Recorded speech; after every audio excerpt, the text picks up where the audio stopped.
নমস্কার বন্ধুরা, ঘরোয়া রান্না বাই চৈতালিতে সবাইকে স্বাগত জানাই। সবাই কেমন আছো? আশা করছি ভালো আছো। আজকে আমি দেখাবো তোপসে মাছের একটি রেসিপি। তোপসে মাছ তো বেশিরভাগই তোপসে ফ্রাই হিসাবে খাওয়া হয়, কিন্তু এরকমভাবে কখনো কি তোপসে মাছের এরকম ঝোল বানিয়ে যদি না খেয়ে থাকো, অবশ্যই একবার আমার রেসিপিটা ট্রাই করো। প্রথমে মাছগুলো নুন হলুদ মাখিয়ে নিয়েছি। মাখিয়ে তেলের মধ্যে এপিট ওপিট ভালো করে ভাজা ভাজা করে নেবো। এরকম একটা মাছের রেসিপি যদি গরম গরম ভাতের সাথে থাকে তাহলে পাশে আর কিছুই লাগে না। এই দিয়েই এক থালা ভাত নিমেষের মধ্যে শেষ হয়ে যায়। তোপসে মাছের ঝোলে আমি আলু দেব, তাই আলুটা এরকম লম্বা লম্বা করে কেটে নিয়েছি। কেটে নুন হলুদ দিয়ে এটাকে ভাজা ভাজা করে নিচ্ছি। তোমরা অনেকেই মাছের অনেক সুন্দর সুন্দর রেসিপি করো, আমি আজকে আমার পদ্ধতিটা শেয়ার করলাম। আশা করছি ভালো লাগবে। ভালো লাগলে অনুরোধ করব অবশ্যই ট্রাই করবে।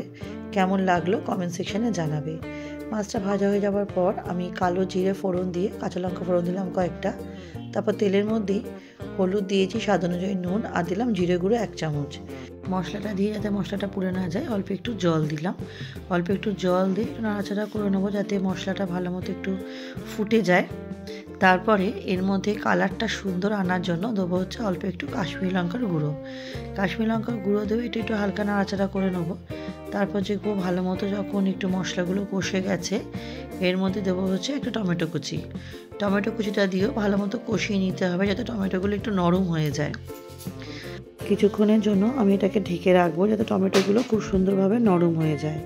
টমেটোগুলো দেখুন সুন্দরভাবে মজে গেছে, নরমও হয়ে গেছে, আর মশলাটাও সুন্দর করে কষে গেছে, তেল ছাড়তে শুরু করেছে। এর মধ্যে আমি আলুগুলো দিয়ে দিলাম। আলুগুলো দিয়ে আলুর সাথে মশলাটাও খুব ভালো মতো আমাকে কষিয়ে নিতে হবে।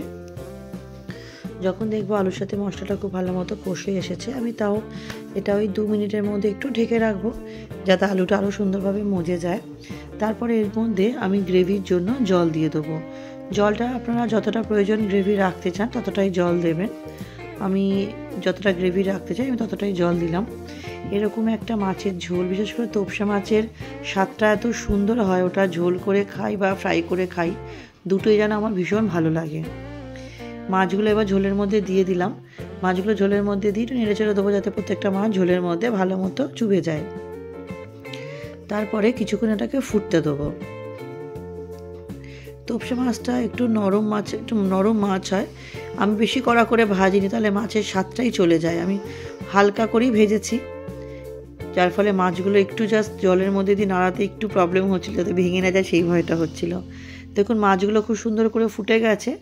লাস্টে এর মধ্যে অনেকটা ধনেপাতা দিয়ে একটু নাড়াচাড়া করে 5 থেকে 6 মিনিট স্ট্যান্ডিং টাইমে রাখলেই রেডি হয়ে যাবে গরম গরম পরিবেশন করার জন্য। রেসিপিটা আশা করছি আপনাদের ভালো লাগবে।